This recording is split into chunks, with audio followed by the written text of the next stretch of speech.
Chameleon by name, chameleon by nature.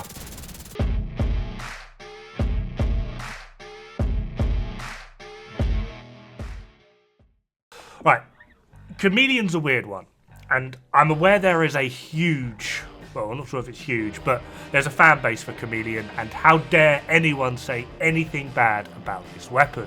So I'm going to try and remain as non-biased as possible. However, that being said, when I first started playing Division and then Chameleon came out, it was my baby. Like, no one could tell me anything bad about this weapon. Didn't want to hear it. I loved Chameleon. It was amazing. And then I was introduced to I Am Fox, and I don't think I've ever really solidly touched it since. Fuck you, I Am Fox. I love you, but fuck you. Now, there are some absolutely wafty, and I mean wafty takes on this build. I have seen some people call it the best AR ever. I have seen some people call it the worst AR ever. And I've also seen people who have tried to math this thing out purposefully fuck up their own numbers just to show that St. Elmo's does more. Yeah. This weapon is an enigma. Now, the issue with it being best or worst is they're both kind of true simultaneously. And it all depends on those little white hexagons that you can see on the side of the weapon. Everything depends on them. Now, in terms of accuracy, this can be a problem, however it can also be slightly mitigated. Now, the build I like running for this, and the build that is in the background footage, is 2-piece Walker Harris, 4-piece Strikers. I'm going to go with Walker Harris just to get another multiplier in there, the good old 5% damage to armor, just to help it out just that smidge. Everything is critical hit damage, however, all mods are crit chance, and the 2 extra rolls on the Walker Harris pieces, the chest and the backpack, are weapon handling, which gives us a total of 16% weapon handling from these 2 pieces, and then plus another 15% from the Strikers gear set altogether. This gives us 31% weapon handling. This does 2 things. 1, it helps the accuracy just a tad. It puts it just within the bearable margin. The next thing is, I see so many people be like, oh, you've got to get leg shots to increase the reload. Put 2 weapon handling rolls on there and problem solved. You don't need it. Although you can still get the leg shots to increase the reload, it's not going to be of that much benefit for you at this point, so you can completely forego the leg shots and you really mostly won't notice a difference.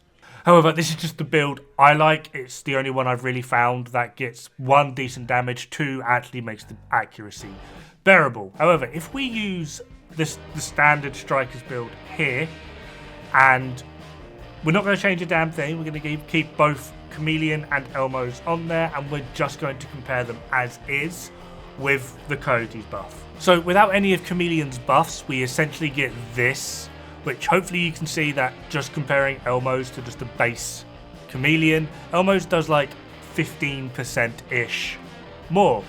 And this is also true for sustained DPS, although at this point we're looking at like a 30% difference in favour of St. Elmo.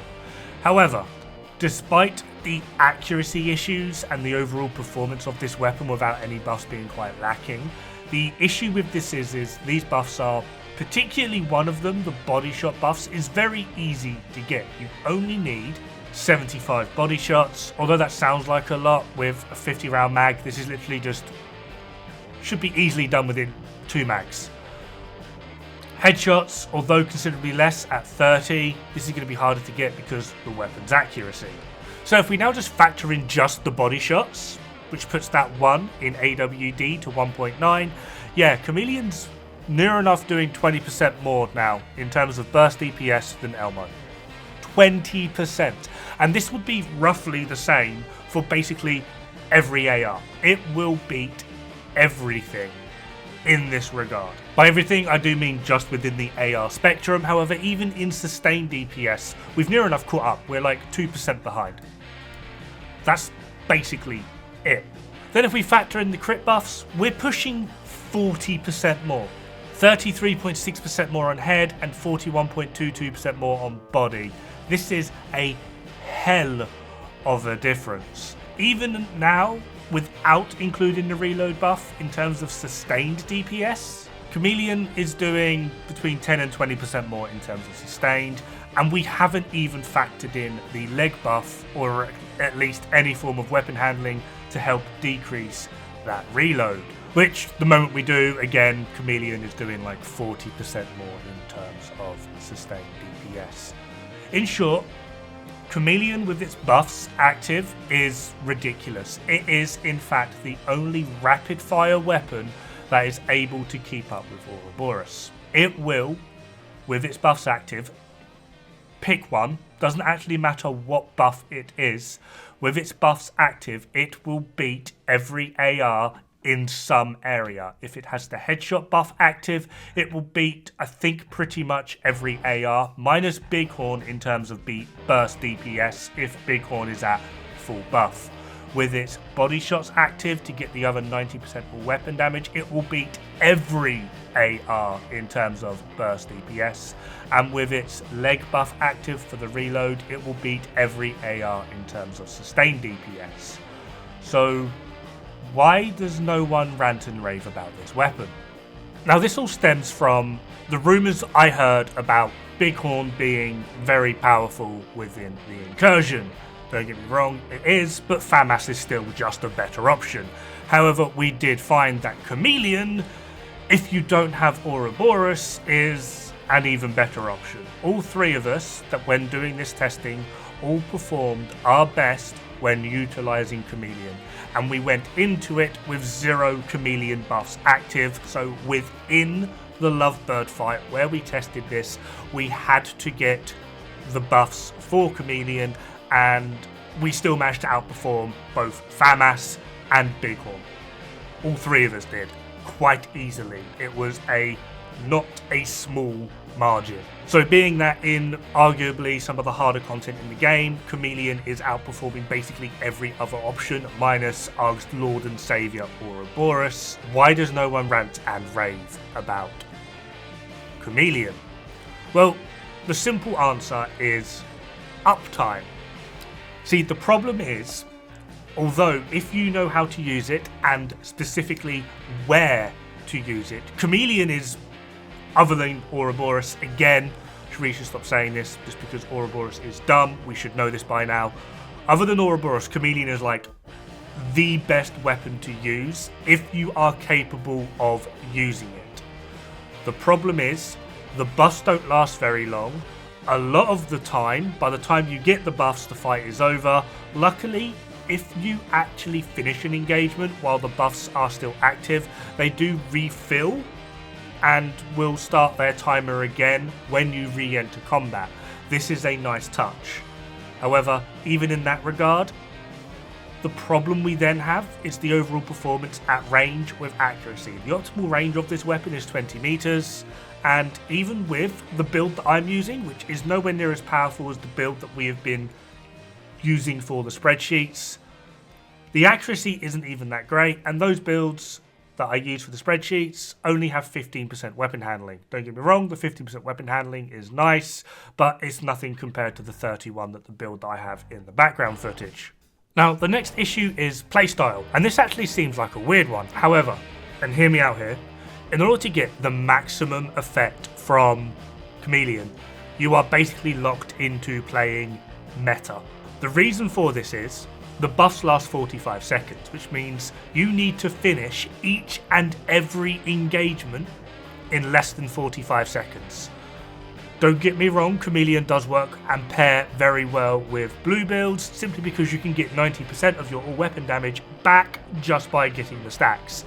However, that does mean that every engagement, you have to rebuild those stacks. Whereas if you start every engagement with the buff, finish every engagement within 45 seconds, you only need to build up those stacks once.